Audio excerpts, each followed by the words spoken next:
Ako'y simpleng tao, lumalaban pero hindi traidora, maraming kaibigan pero hindi plastika, matigas ang ulo sa magulang pero marunong gumalang, hindi titulado pero may prinsipyo, hindi ako banal pero may moral, maanga pero kahit kailan, hindi hudas. Ako yung taong simpleng asti, di maarte, hindi perpekto pero totoong tao. Marunong ako magbigay, hindi dahil sa galante ako, hindi dahil sa mayabang ako o pakitang tao. Real talk, alam ko kasi ang pakiramdam ng mawalan at pakiramdam ng pinagdadamata.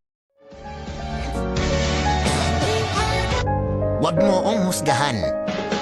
Baka hindi mo kayanin, maski kalahati ng aking pinagdaanan. May dahilan ang mga bagay na nagawa ko noon. At may dahilan kung sino ako ngayon.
Okay lang na lumayo muna kapag nagiging mabigat na ang lahat. Okay lang na magpahinga muna kung hindi mo na talaga kaya. Huwag ka ma-pressure kasi lahat naman kayang gawan ng paraan eh.